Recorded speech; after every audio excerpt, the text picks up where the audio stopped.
Now, while Santa is around traveling the world and giving gifts to good children, there is another figure that is known for being very active on Christmas night, and that would be Krampus. He has a much more nefarious purpose for being out. Um, Krampus comes from Central and Eastern Europe. He is sort of a folklore figure that terrifies small children. So, for example, in the United States, my parents used the boogeyman to scare me to sleep. It was not successful. But Krampus is very interesting because he deals with the naughty list. So, his sort of way of handling children is a little excessive. Step one, if you're just like a regular bad kid, you're just gonna go directly to getting your butt beat by him with a stick. If you're a lot worse, he will either eat you or he will just kick you into hell, both of which I think are a little harsh.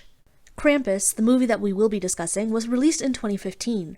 The director is Mike Dougherty, who is best known for his other holiday-themed movie, Trick or Treat. Dougherty, Todd Casey, and Zach Shields are the writers. The actors of note are Adam Scott, Toni Collette, David Koechner, and Conchata Farrell. Trigger warnings for the death of children, the death of a baby, and the death of a dog. None of these are explicit in the movie, but those moments will be discussed. So if you'll notice something about the people that I mentioned, they are mostly known for their roles in comedy, which, good, they're very good actors. Toni Collette is the exception because she can pretty much be in anything and she's going to be great in it no matter what. She I love Toni Collette, and it's so nice to see her in movies. But most of these people are known for their comedy acting. Usually when you see them, you're excited to see them in the movie. You're excited to see what they're going to do. So, like, basically what I'm saying is that this movie oozes charisma. The movie opens with the violence of the holidays. There are people fighting one another to get into a store so that they can start gleefully consuming at their shrine of capitalism. This violence transitions into the violence at a Christmas play, which introduces us to our main character, Max. Although the letter that he writes comes into play after everyone has arrived at the house in the movie, I'm going to use that right now to introduce all of the characters. Max is the youngest, and I'm gonna guess he's about 9 years old. He is a firm believer in the magic of Christmas, but more so like in the community and how it, like, not literally magic, but like the rituals of it. I guess he's really kind of aiming for a time where things were a lot easier for his family and everyone got along a lot better. We are introduced to Max when he is in a fist fight in the middle of a nativity scene. So the fight begins because the older boy who he is fighting had decided to start telling the younger kids that Santa wasn't real. And this is very interesting because Max is aware that Santa isn't real, but he still writes letters to Santa. I don't know. He does start a fist fight in the middle of a Christmas play to fight the kid that was, iconic behavior, to be honest. Beth is Max's older sister, and she's kind of, she's a teenager, so she's kind of distancing herself from her younger brother, which I feel like is fairly normal, but Max is really feeling the effects of it. He writes in his letter that he wishes things could go back to the way they used to be. There's not much to say about Beth, because she's kind of the first person to go. I will say that she has a boyfriend, and he has a neat bong that I would like to buy. Sarah is Max's mother, and she's played by Toni Collette, and so the best way to kind of describe her is that she doesn't really connect with the rest of her extended family, and she makes no effort to connect with them. So this is going to sound really bad. This is not a knock against non-American Christmas foods. It's not a knock against non-American foods, period. I'm just saying that when Sarah makes food for her whole family, knowing her extended family, and we'll get into them, and you might be able to see why I'm like, maybe making them like non-American food wasn't a great way to go, but she makes non-American food. It sounds good to me, but you'll understand. Sarah's really interested in showing sort of that she wants to show the ideal life, and so she has like a framed photo of the family. She just really goes out for the holidays, not because she loves the holidays, but because she really wants everyone around her to think she's perfect. And Max is super concerned about his parents' marriage. Tom is Max's father, and he is probably the second most connected to Max. The other person being Omi. Tom, played by Adam Scott, he wants his son to enjoy the holidays. He's kind of torn because like his son is a little bit older than most people when they're still like this into Christmas. He takes everything very seriously from the beginning, and once again, Max is concerned about their relationship. I would say that the only time that we really see like that conflict is in the family photo that they take, because they are just distance from each other, not connected to what is going on, especially with each other. But in the movie, I don't see quite as much strife in their marriage as Max does, so I did not have the same concerns. Omi is Tom's mother, so Max's grandmother. She speaks only in German up until a certain point. She can speak English, which makes sense. She's been in the United States probably for quite a long time. She supports Max's love of the holidays, and she also gets pretty involved with the rituals. She really tries to keep the Christmas cheer going, even though this family's very messy. Max isn't that worried about her. She's not written about in his letter, probably because she's just kind of vibing. Howard is Sarah's brother-in-law. There's no doubt in my mind that that man would have been on the Capitol January 6th. His announcement is this giant truck just causing the entire house to vibrate as he pulls up. The truck is named Lucinda. So the best way to describe Tom is he's kind of like that toxic masculine person, which makes friction between him and Tom, who has a lot more subtle masculinity. And so Howard has 4 children, but it's obvious to everyone that his favorite child is the only boy. Even Max can pick up on it. He makes a comment in his letter about how he wishes that his female cousins could express themselves how they want, without wanting their father's approval, which is harsh but true. So Linda is Sarah's sister. She went on a very different path of life, obviously, since she's married to Howard and not Tom.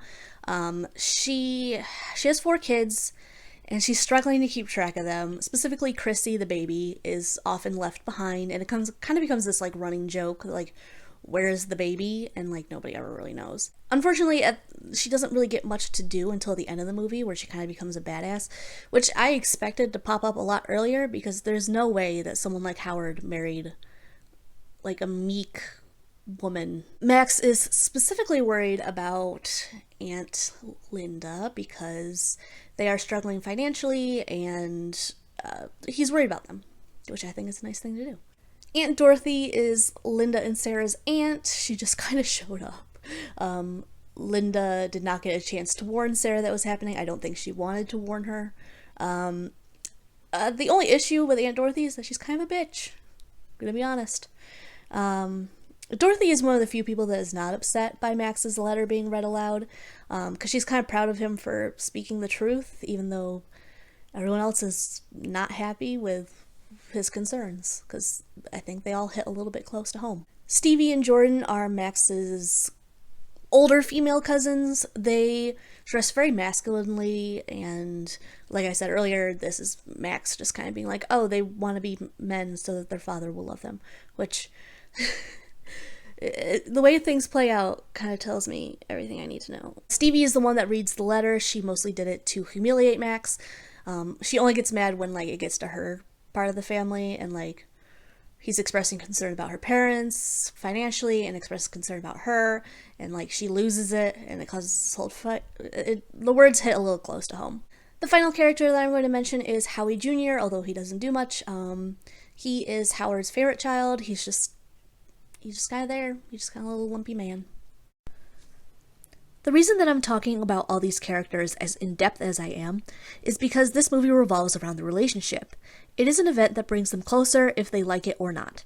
When Jordan reads out the letter for the entire family, it's mostly meant to embarrass Max, but for the viewer it exposes us to the problems that the family members are facing. That's why things aren't going as well during this holiday season. To his credit, Tom does try to make Max feel better about everything. It just doesn't really work, because Max ends up ripping up his letter to Santa and throwing it out the window. When he wakes up the next morning, the power has gone out. They all blame it on the blizzard that is raging over the neighborhood. Max is the only one that notices the snowmen that have been built outside their house, and considering all their immediate neighbors have left for the holidays, one would think that someone else would be concerned about their presence, but the adults are much more concerned about keeping 11 people happy without power, running water, and not great food options. At least Omi is able to show that she's a resourceful lady when she starts the fire and begins making hot chocolate for everyone. When Beth realizes that she can't get in contact with her boyfriend, she asks her parents if she can go down the road and check on him. He doesn't live that far, so it shouldn't really be a big deal. However, I probably wouldn't have let her go simply because of the storm ongoing, but they do let her go, just making the preface, make sure you're back within an hour. She will not be returning. She ends up coming across this delivery van that is completely empty. It had just delivered stuff to her house, so it's a little It's also a lot darker in a very short amount of time. The delivery van is parked in the middle of the road, and when she goes up to it, she notices that something is running along the housetops, which creeps me out personally. She ends up being attacked by a jack-in-the-box that was slipped underneath the truck with her. The next time that we see the family, it's quite dark out. Max is the one to point out that it's been far over an hour since Beth left to go see her boyfriend, and they have not heard from her. Tom convinces Howard to take Lucinda, the name of the enormous truck, to go get Beth. Although they aren't thinking about it at the time, it probably helps that Howard has guns in Lucinda as well, because that is the kind of person that Howard is. They come across a snowplow and the front window looks as though it had been punched in, instead of the guy going through the window, which I feel is a slightly more normal way to have a broken windshield. Either option isn't wonderful, but it does look as though something had gone inside, but not stayed there. Unlike Beth, Tom and Howard do manage to actually get to her boyfriend's house, which has been completely destroyed. There's snow everywhere. There's a giant hole in this.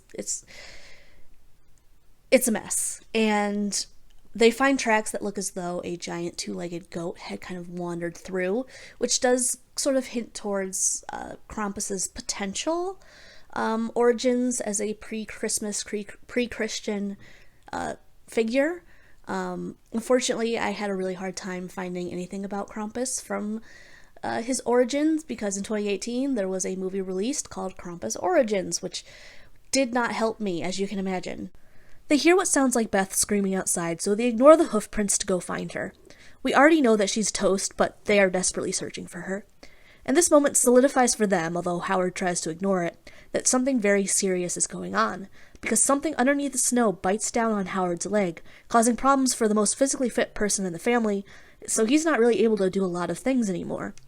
To me, it's a bit of a surprise that they managed to get back to the house as quickly as they do, considering they were being hunted, and Lucinda has been destroyed entirely, and of course, Howard is hurt.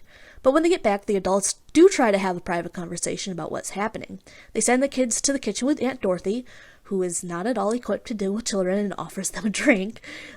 This tactic doesn't really work, because the adults get so loud that the kids can hear them, and Max also had snuck over, so everyone knows. The only plan that they can really come up with at that moment is to stay where they are. Since Lucinda is screwed, they don't really have a choice. They don't have an option to leave. The primary goal is to keep the fire roaring and have someone staying awake to watch the world. In pretty typical fashion, Howard falls asleep. While everyone is sleeping, a hook comes down the chimney with a bunch of sentient gingerbread men. There's one gingerbread man that's hanging on the end of the hook, trying to get the attention of one of the poor people sleeping. Unfortunately, the person that notices its presence is Howie Jr., and it's already been confirmed that he is not the brightest chandelier or bulb in the chandelier, and he just goes and gets his gingerbread cookie, and then he gets yoinked up the chimney with care. To their credit, the family does try really hard to keep him alive. Sarah even partially goes up the chimney, holding on to him with someone holding on to her. She does freak out when she realizes that there are gingerbread men screaming in her face. She panics. Howie Jr. does end up being ripped up into the abyss. And that is when Omi finally opens up. So when Omi was a young girl, her community was having a really difficult time.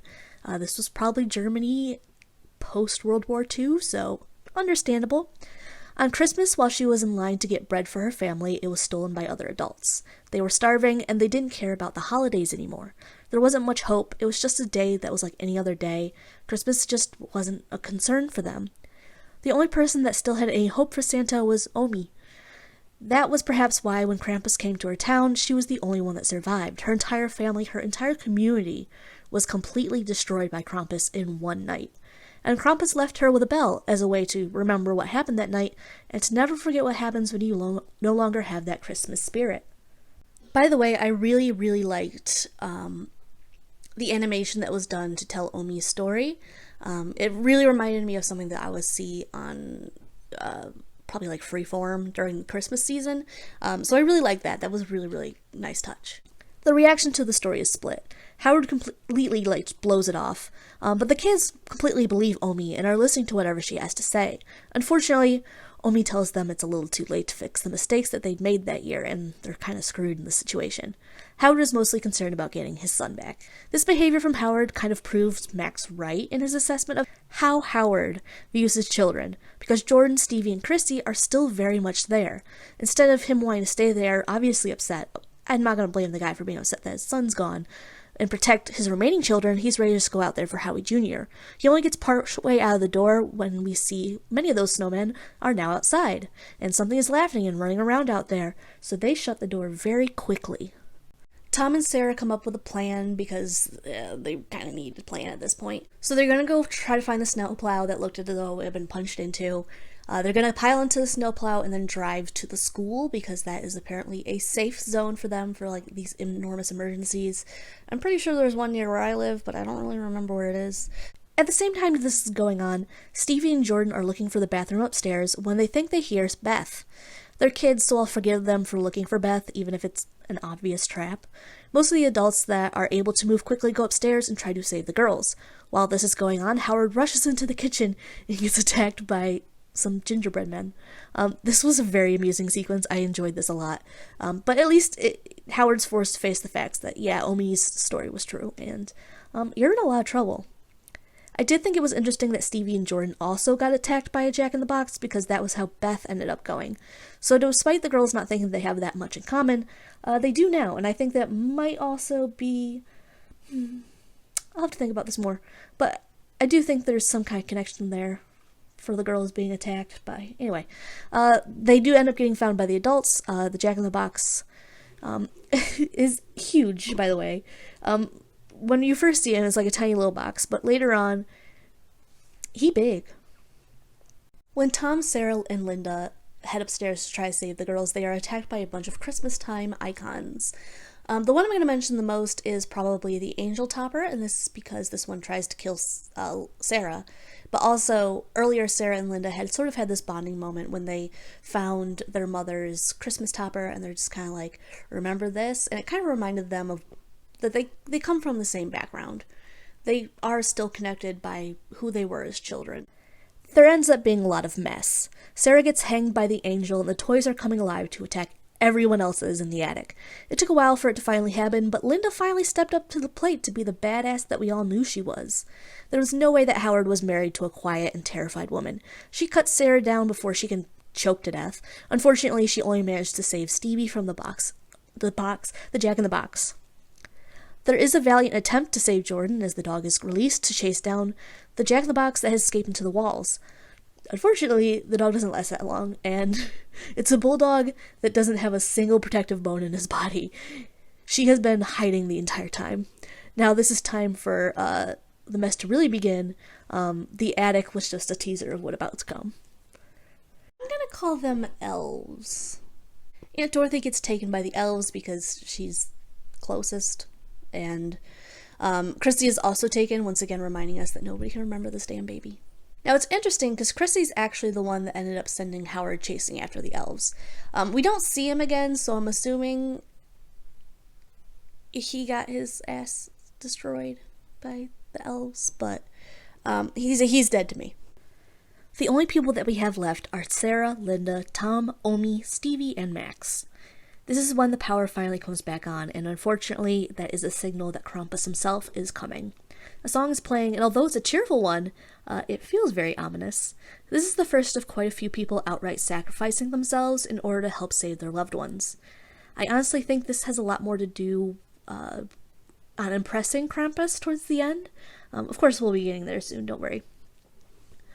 Omi closes the door the second the family has gotten out of the house, sacrificing herself to Krampus so that they have a little bit of a head start on him. She does end up facing her fear from her childhood. She gets attacked by a bunch of toys that he's carrying in his sack, which he just kind of opens at her. As they're heading to the snowplow, all adults end up sacrificing themselves or falling while trying to get Max and Stevie to safety. We're going to ignore the fact that neither one of those kids are old enough to know how to drive, and I imagine they definitely don't know how to drive a snowplow.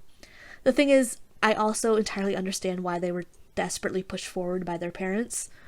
It's not a surprise when Krampus and his minions catch up to Max and Stevie, easily taking Stevie from the snowplow. Because Krampus has found his golden child, he hands Max a bell that is identical to the one that Omi had, but Max isn't going to let things go that smoothly. Despite how messy his family can be, Max loves them, and he's willing to face off against Krampus. He rather aggressively returns the bell to him and demands to have his family back. He will sacrifice himself so the rest of his family can live. All the elves start laughing at him, then Max does something that really surprises Krampus. Max apologizes, like he really apologizes for the lack of belief that the family had in Christmas that year. Krampus pauses, and then he yeets Max into the hell pit. But then he immediately wakes up. We're meant to kind of think that this was just a dream, and honestly, and this is going to sound really wild for me, but I was not mad about this ending at first, which I thought I would like totally think this was a cop-out, the fact that like nothing happened. But of course, that's not what actually happened, because we'll get to that. But I was not upset by this. I was okay with this being the ending, if this had been the ending. Now, if the movie ended there, I would have been fine. But I was thankful that when Max opened his first present for Christmas, it's Krampus's bell. Everyone around him seems very confused, but not confused about where the bell came from. There's a familiarity with it. It's as though they remember something that didn't seem real to them. Omi looks proud, so I'm thinking it's not a dream, that these things really happened, and that Krampus changed his mind about their fate. Now, the first time that I watched this movie, I thought that the family was stuck in a permanent Christmas, their own personal hell, being stuck around people that weren't always easy to be around. This is mostly because of the hell imagery that we had with Max being thrown down into the hell pit by Krampus. But now I realize that this ending tells us that Krampus is keeping an eye on the family. Christmas has come, they're happy with each other, but next year is going to be another test of their ability to continue to have that same holiday hope and love. So they're in a snow globe for him to view easily, along with a bunch of other people that have also managed to convince Krampus to release them from that scary-ass period of time, like 2 days, I think? Now, this is just a fantastic movie. I really cannot recommend this movie enough. It's never too much, especially since a lot of the deaths are children. I also think it's an accessible movie for people not super into horror. It's both creepy and fun, so it's something a wide range of people can enjoy. And to be honest, I just really like this movie. So thank you so much for watching. My name is Amanda. This has been Horror Historian. If you don't celebrate Christmas, I hope you have a good couple days. If you do celebrate Christmas, Merry Christmas. I hope you have a great holiday. I personally am not going to be doing anything for the next couple days, so I'm very excited. Probably not tomorrow, because tomorrow's Christmas, but the day after that, I will post a poll on my Twitter. The next movie has already been decided, is going to be The Ballad of Narayama. Nobody voted for it, I just really wanted to talk about it. So I will have another little thing for you guys to vote on if you guys are interested. Follow me on Twitter, subscribe here because I'm trying to hit 30 followers before the new year, going to 2022 with, oh god, it's 2022. Ugh. Still feels like 2020. I don't know about this one, guys. I cautiously optimistic.